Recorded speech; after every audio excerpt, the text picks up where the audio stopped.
This is the New Alliance Talk, advancing NDC implementation and COP30 outcomes through country platforms. Please welcome to the stage Clara Pfeffer from RTL and NTV. Good afternoon, that's me. I'm very glad to see you all out here at this afternoon. I hope you had an insightful day so far, and I can reassure you, you found the right spot once and again because we have a very interesting panel ahead. We want to talk about the COP30 outcomes, about NDC implementation, specifically through country platforms. And I'm personally very interested into this session because I've had the pleasure to report on many COPs so far, and I know how important it is to not only talk when the COP is happening, but the work happens in between the COPs. So I think this session is really important to see how we can advance NDC implementation through country platforms. But to really set the stage, I'm very honored to announce him to the stage once again, and we're happy to have him here. Alexander de Croo, please come join me here.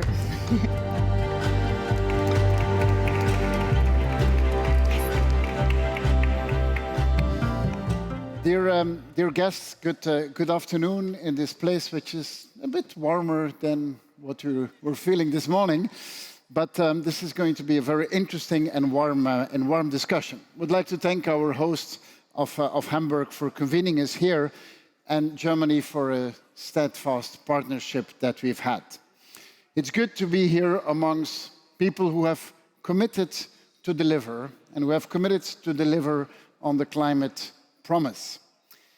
We have spent years in setting targets, and I think we've done that quite well. Now, it is not anymore about setting targets. Now it is about the systems that we use to deliver on those targets. The post-COP30 era is defining by two different milestones. One milestone was set at Baku. We agreed on a massive number, mobilizing 1.3 trillion a year for developing countries by 2035. And in Seville, when we had the fourth Financing for Development conference, the member states agreed on something as important, that is, the mechanisms to deliver on those targets. Welcome to what we now call the country platforms and the integrated national financing frameworks. More and more, we see that countries are operationalizing these platforms. And today, we are at the point where we continue the conversation by asking a simple question. What does it take to make those country platforms succeed? It basically demands that we agree on an operating system where governments, development banks, and investors can work on the same roadmap. About this roadmap, the constraint today is not the availability of finance. The constraint today is a translation of priorities into investable pipelines. The money is available today, but making sure that the projects are truly investable, that is really the main constraint. That is something that we would call the transaction gap. And this is something where UNDP, the UN Development Programme, comes in.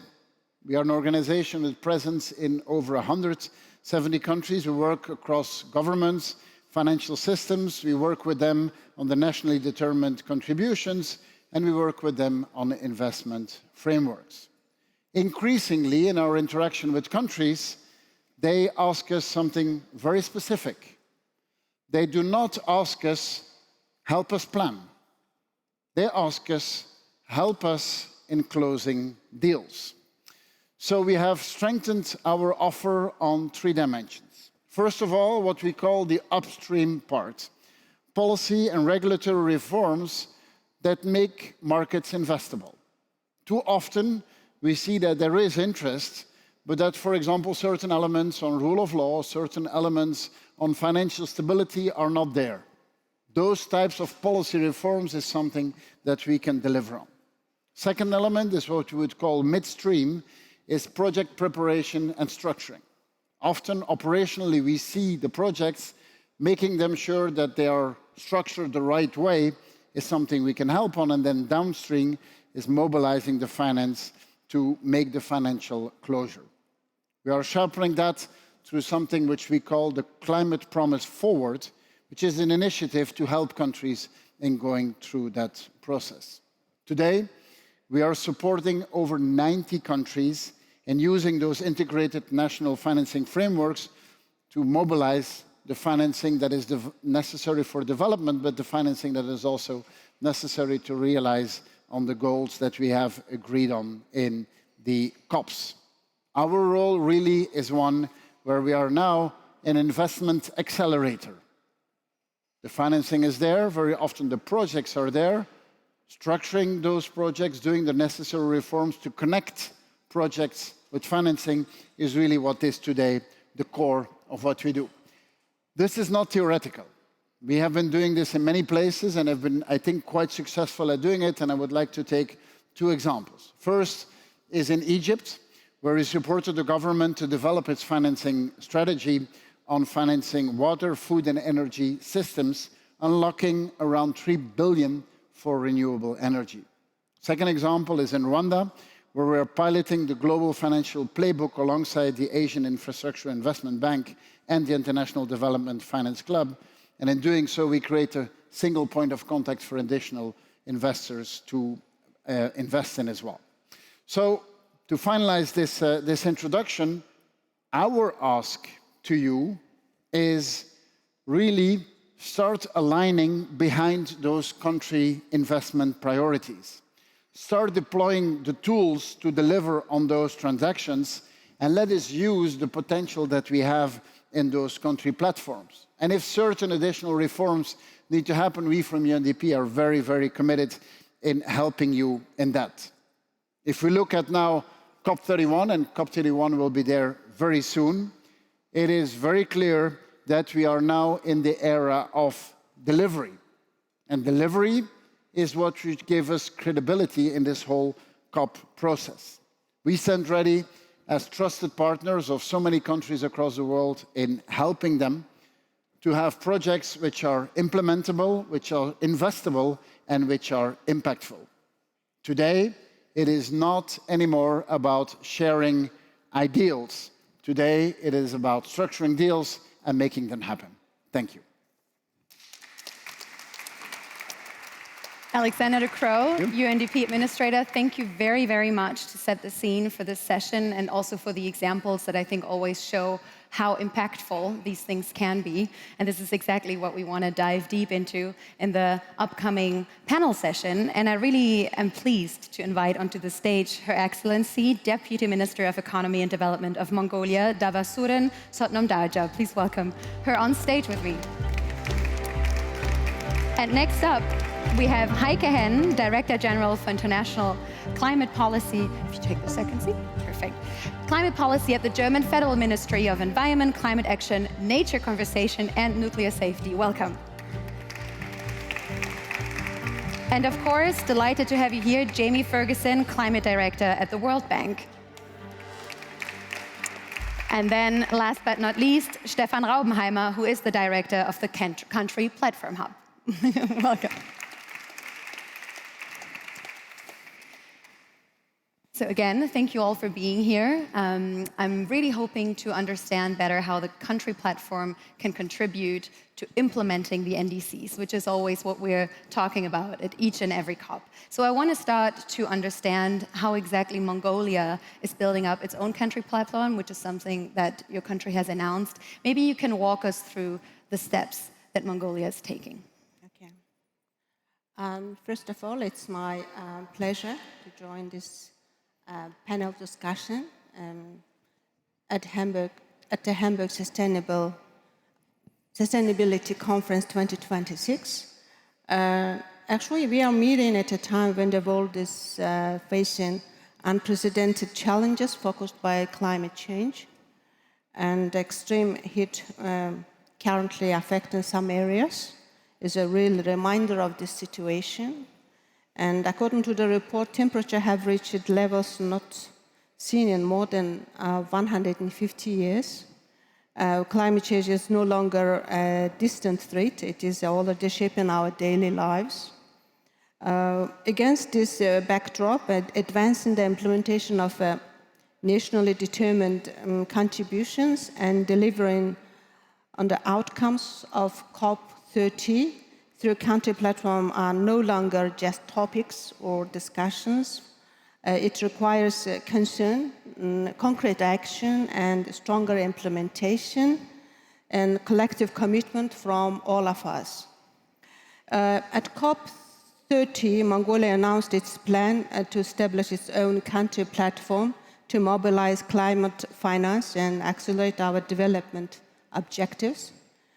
We see it as a strategic bridge designed to accelerate our climate goals and long-term sustainable development objectives while actively mobilizing both domestic and foreign investment.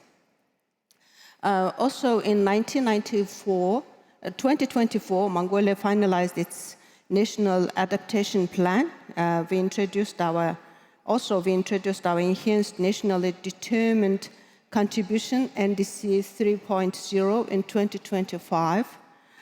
Under this updated target, Mongolia has assumed a high level of responsibility of 30.3% reduction in greenhouse gas emission by 2035. It is a significantly higher number compared to the business as usual scenario, and so we do have a high ambition on it. Also, we are working on strengthening our legal and institutional frameworks. To this end, the government drafted and submitted Mongolia's first climate change law to the parliament. The passage of this law will resolve fundamental regulatory matters in our country, which includes developing green finance, establishing legal framework for carbon markets, and creating internationally recognized measurement, reporting, and verification system, MRV system. Our Ministry of Economy and Development, considers the advancement of green finance and carbon markets are strategically essential for diversifying the economy and maximizing investment efficiency and maintaining macroeconomic stability. This is our main purpose, what we are right now doing. The Mongolia's country platform is a reliable bridge connecting climate ambition with tangible investment opportunities, and we are emphasized the following 3 pillars on it. And first is we are building pipeline of bankable and high-impact investment projects. Through our long-term low emission development strategy, we have identified priority opportunities in renewable energy, sustainable infrastructure, and climate-smart agriculture. And 20 years back, Mongolia agricultural sector shares almost 30% of our GDP. Right now, it is 10%. By the time mining sector was only 10%, now it is more than 30% of our GDP. So we are focused on scaling of integrated investments that deliver measurable economic and social and climate benefits. Secondly, we are creating a more attractive environment for private investment. We are reducing investment barriers by introducing climate finance instrument, carbon market opportunities, green bonds, and risk-sharing mechanisms to mobilize private capital. In addition, amendments to the law on investment have been submitted to the parliament. We need to make some amendments on it. And thirdly, we are strengthening collaboration through our country platform. It brings together the government development partners, financial institutions, and private sector to align priorities, coordinate investments, and provide investors with a clear, stable, and predictable framework. Okay, then finally, I would like to announce that we will host the 17th conference of the parties to the United Nations Convention to combat desertification in August 2026, and just 1 month later. And so Mongolia is a country located in one of the world's major dry land regions. And so this conference main message is healthy land is fundamental for sustainable future. which has a three main initiatives and a pasture land leadership initiative, integrated land water management initiatives, and nature-based infrastructure solutions initiatives. Also, Mongolia has a nomadic heritage and centuries of experience in managing rangelands. More than 70% of Mongolia's territory consists of rangelands, and around 200,000 herder households depend directly on that ecosystem. So Mongolia is committed to turning its climate ambitions into investment opportunities with clear targets and sustainable policies and close collaboration. We aim to make Mongolia as a trusted destination for sustainable investment while advancing economic diversification as well as climate resilience. Thank you very much to walk us through the whole process that Mongolia is going through and also the reminder. Stefan Raubenheimer, I want to take it to you to specifically talk about the country platforms that we've heard so far, a little bit of how Mongolia is doing it. Is there a pattern that you see that countries go through when they try to move from setting the target to actually implementing it through the country platforms? Thank you very much. I'll give you some broad brushstrokes about country platforms and reflect on that question. And it's very nice to meet you, Minister, because we are talking to people in your administration. Prior to Belém last year, there were about 8 or 9 country platforms in the world. You could say that there were about 5 that were really focused on energy transition problems. Vietnam, Indonesia, my own country, South Africa. Mm-hmm. You could say that there were 2 or 3 that were new generation, next generation country platforms, multi-sectoral country platforms like Egypt, and also new models like the Brazilian investment platform, which is a kind of clearinghouse for large, complicated projects that need external finance. The COP presidency gave countries an opportunity in collaboration with the UNDP and the Green Climate Fund to come and launch platforms. Mongolia was one of the countries. There were 15 altogether. And they were in 3 groups. There were 2 countries that launched adaptation-only platforms, South Africa and India. There were 2 regional SIDS platforms, West African islands and the Caribbean. And the rest were low and middle income countries, representing more complex challenges than simple energy transitions. Suddenly, resilience is very large on the agenda. Since then, probably about 25 countries have given notice of the fact that they are building country platforms. The hub was formed during this event in Belém, and it is a partnership of the UNDP, the NDC partnership, the Global Capacity Building Coalition, the Finance in Common, and the Green Climate Fund. And I was asked to lead it for 2 years and to assess what this agenda would look like by COP32. As you know, we have in Turkey this year this idea of a second bridge, the CIB, that is being designed at the moment by the Turkish team.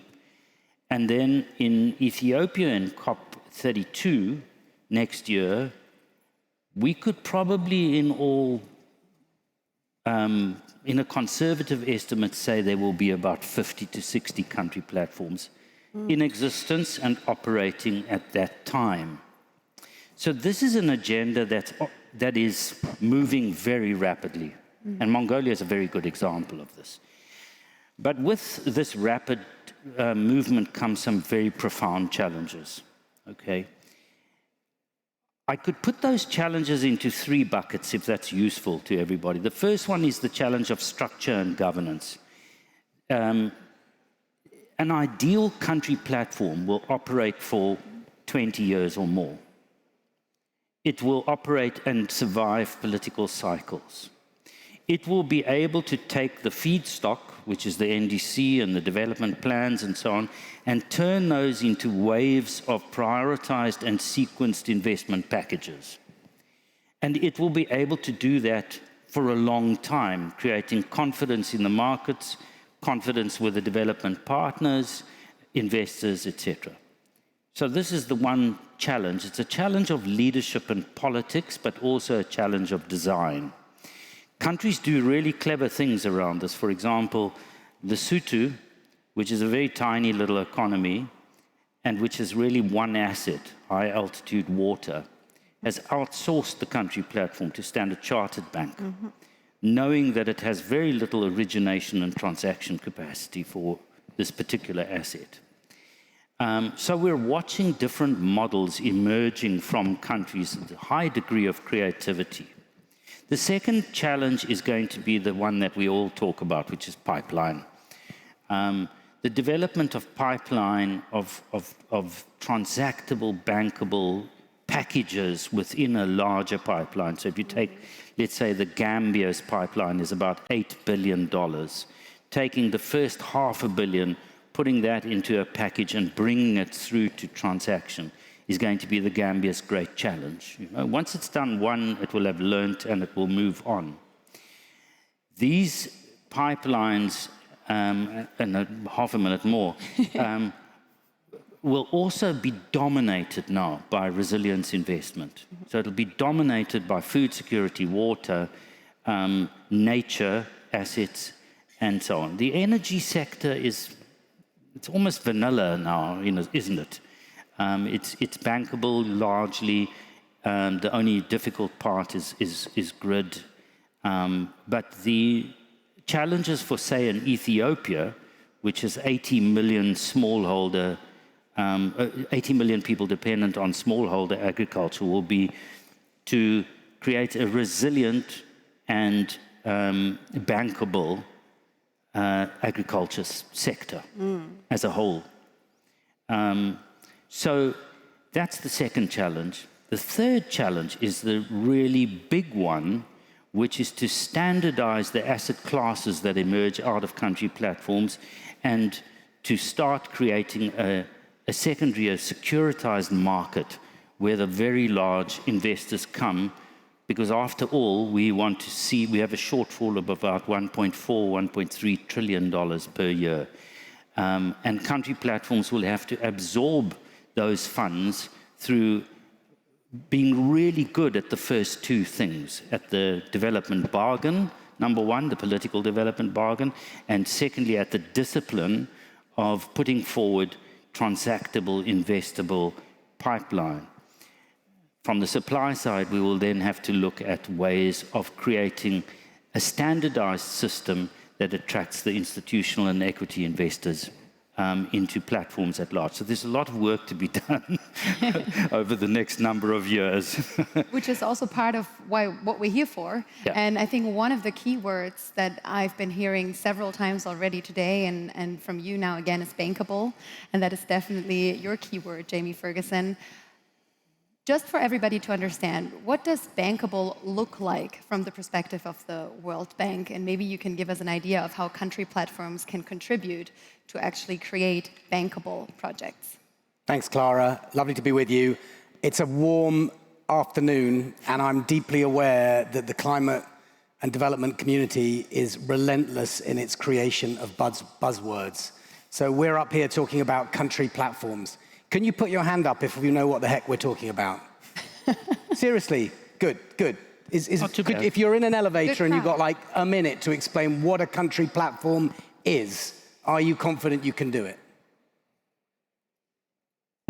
So I have the same lack of confidence, huh? So here's my go. I think it's about political will. I think it's about the moment when a government is so clear on what it wants to achieve that it pulls together all of its arms of government and engages with private sector and engages with its lenders and engages with its partners to get stuff done, get capital committed, and get things built in the direction of climate response, be it mitigation or adaptation. So that could be a renewable energy investment program, it could be a water investment program, it could be a forestry investment program. Why does it matter?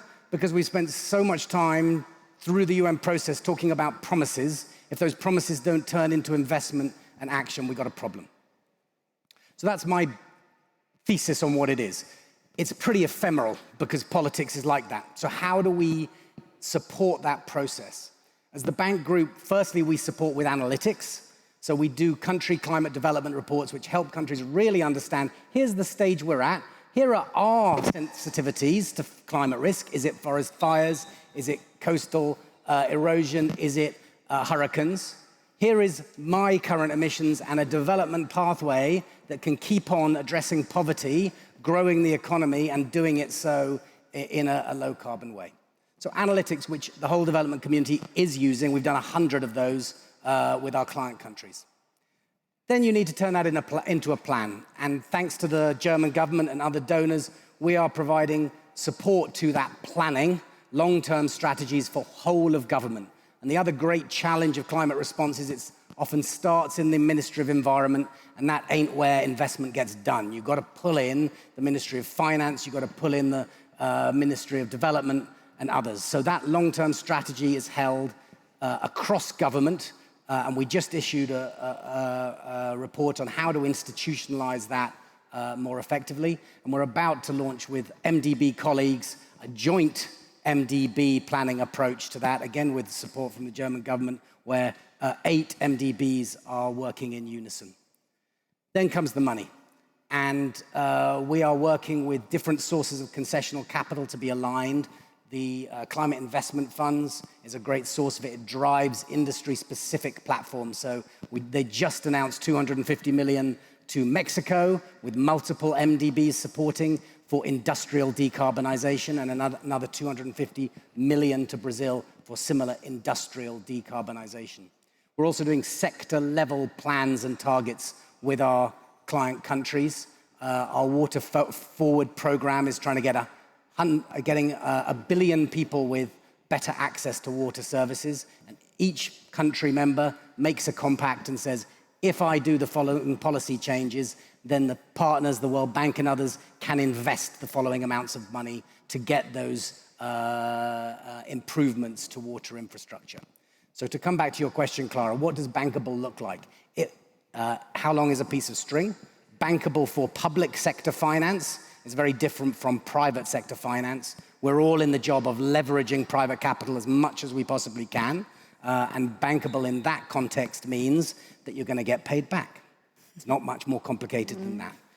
And bankers look to understand the structure of a project to say, can consumers of this renewable energy and the utility afford to pay me if I'm going to be building a long-term 30-year renewable energy asset in the country?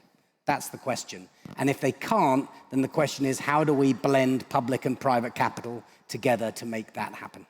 And to de-risk it. Thank you very much, Jamie Fergusson. And I actually saw Heike Henn react to when you said there needs to be political will. Did I get it wrong, Heike? No, she put her thumbs up, which is why I wanna take that thread and dive into it quickly. Where do you think political will stands at the moment, not only in Germany, but I know that you have to interact with multiple countries. So where are we when it comes to political will and what Jamie Fergusson just pointed out? Yeah, thank you. Thank you for having us, and thanks to the panelists for the excellent discussion. So, I mean, political will in general is a scarce resource in democracies. I mean, you have to have decisions that then make you also re-elected. I think right now we have, talking about climate, we have also the economics, the geopolitics and security lens that can help us create the political will or the environment for the bold discussion, bold decisions and actions that are needed. Because in the energy field, it's also about security, it's about independence, it's about resilience, about affordability, and the recent crises have shown over the last couple of years that it's not only about climate. So that is the one thing I would say to political will. Then speaking about political will in the context of country platforms, and I underline everything that I heard from my three colleagues, but I think you need two to tango in the sense that you also need, as a partner coming in a country platform, be also willing to engage differently. I mean, the list of things we expect from country platforms, from a partner, from the whole of government and so on and so forth is long. And we can then, as Germany or other partners, not come in and say, oh, we do our usual German thing in the country platform, and we need a flag here and there, but we need to pool resources. We need also to make the resources available for this policy-based financing. That is a tough thing to do, but to get the regulation right, to get partners pooling with World Bank, for example, and AFDB in the case of South Africa, with EBRD in Egypt, or Indonesia with the Asian Development Bank.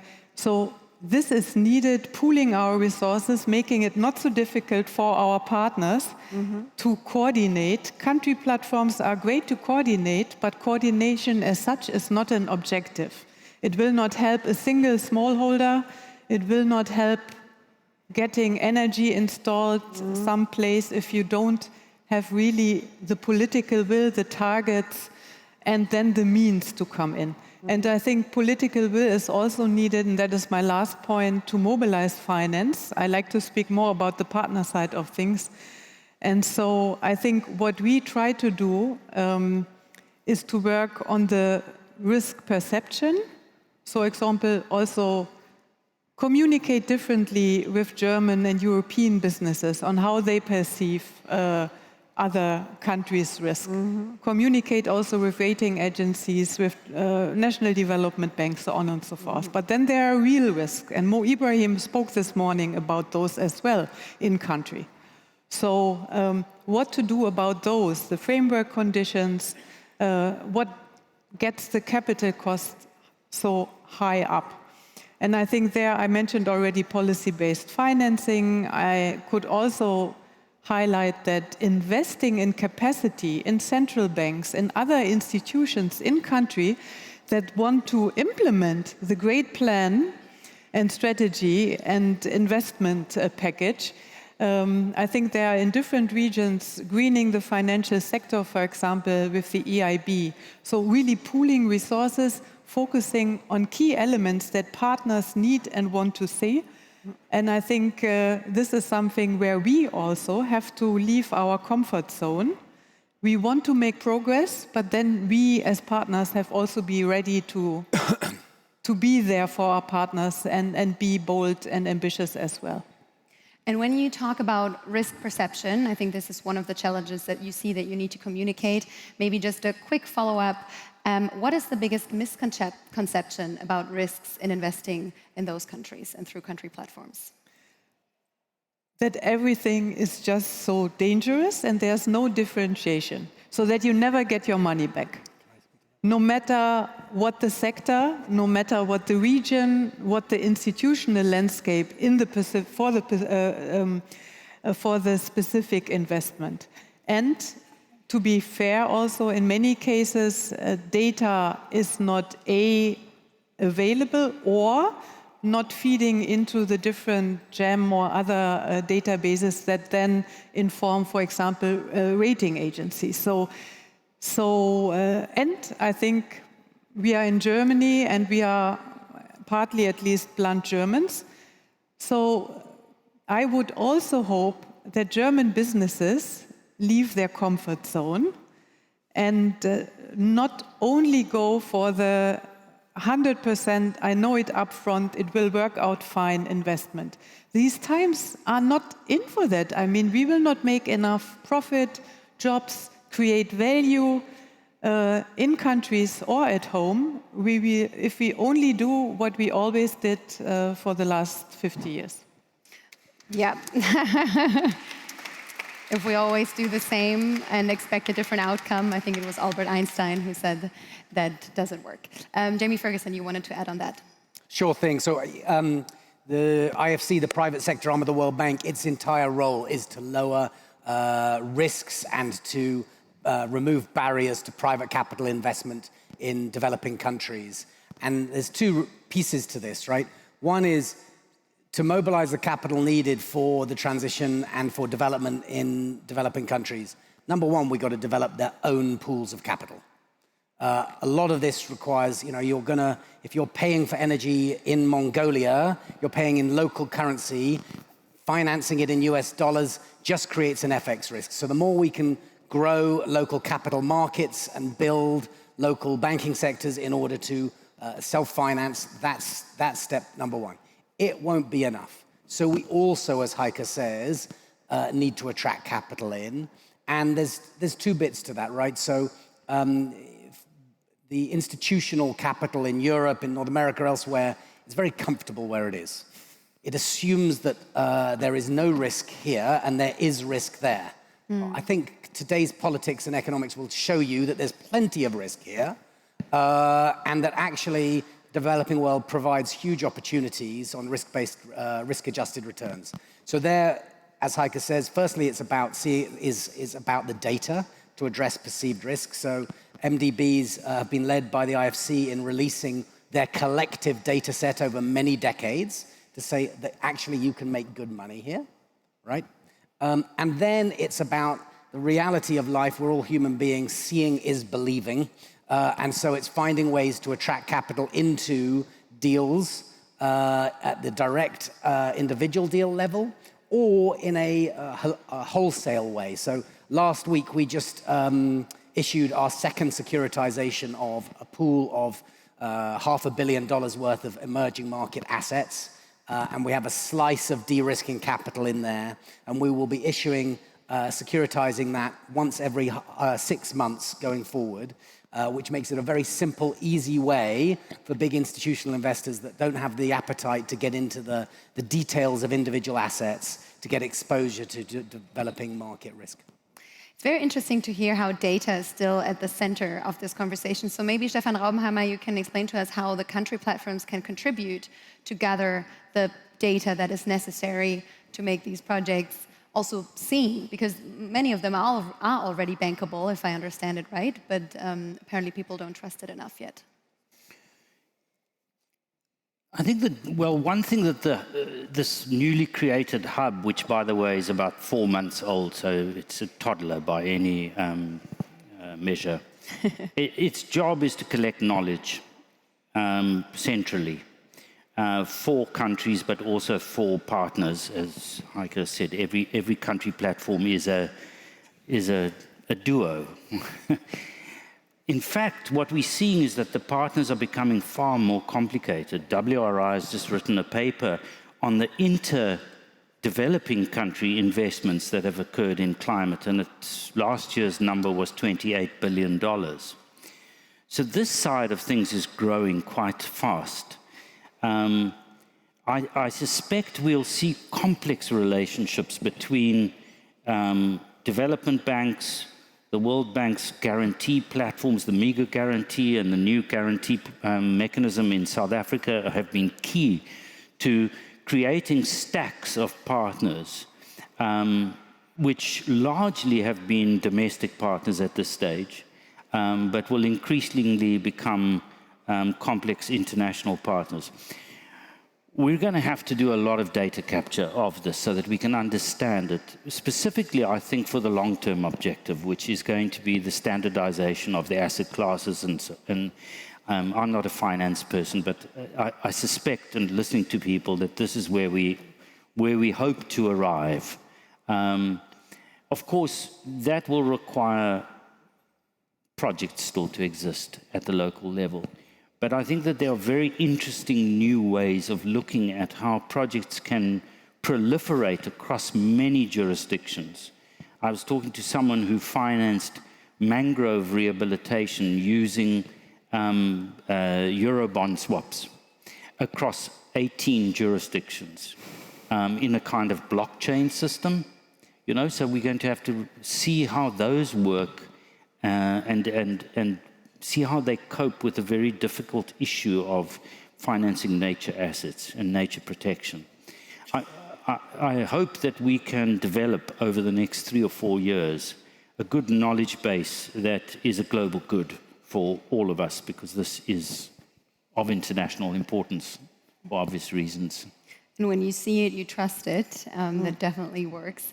I want to take it back to the Deputy Minister. When you hear what is said here on stage, what the ideas are of how to move forward, does it sound realistic to you? Will it actually help you to get the finance that you need to implement the NDCs that you have set recently?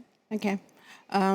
It's very good. And the reality is we are living in an uncertain world. This world is getting more and more uncertain, which means, as an economist, we would say something more predictable, but we cannot see that thing, you know, but which means it is more risky. And so this private sector investors and people have to calculate it, you know. It's like it's getting more and more risky. But again, and so then what we need to do, we don't have a choice. We have to move forward. This is the part of our life. Uncertainty and risky situation. In order to move, we also have to attract something, and so we have to suggest something to the private entities. So we are talking about bankable. Bankable means more attractive to the investors, and then they have to back it, you know? It's like both public and private partnership is really important, and government has to open up their door, and so what they want to have, and so what they can return it, and then private entities, they also to calculate as whether we need to go to there or not. So which means a bankable very important, investment attractive, and also pay it back. And you said government platform, and so why we need it? It's like at least we have to have just a big umbrella and general understanding, or also we have to see, and so what we are there, that's why we need a plan, and so this is the part of it, this is the country platform, what you need to do. This is a mutual understanding, and so what you need to do next step, that's what I'm thinking about, yeah. Thank you very much. I think that gives us already a good option to have one quick last round from the three of you, maybe one thing that you hope people to take away from this session here today. Our time's almost over, so I'll ask you to keep it brief. Heike, Henn, if you may start, is that what's the one thing that you want people to remember after this session? Yeah, that country platforms can be a very good way to show what we are talking about all the time in very concrete terms, that we need today more cooperation and not less, and not only more, but more bold, more ambitious, innovative partnerships that get things done. Thank you. Jamie Fergusson. I'll come back to where I started. Where there is political will, there is a way. Capital can accelerate incredibly quickly when everything lines up to allow it, whether it was South Africa's renewable energy investment program, Egypt's NUEFE program, Brazil right now. When there's clarity of direction by a government and its partners, then it's incredible how quickly capital can be mobilized and opportunity can be created and climate can be addressed. Thank you. I hope this is heard by all the right people. Stefan Raubenheimer, you have the last word. Maybe it's innovation, you know. There was a minister from the Marshall Islands in the London event we had on country platforms, and she said the following, and I'll leave you with this. She said, "We've adapted to you for so long. Now I'm asking the international finance community to adapt to us," which was really interesting. So it's a very, very good way to put it. Thank you very much for these insights today, and thank you very much for staying with us in the warm weather. I hope you're taking away these messages. And one last applause for our great panelists. Thank you. Clara. Thank you.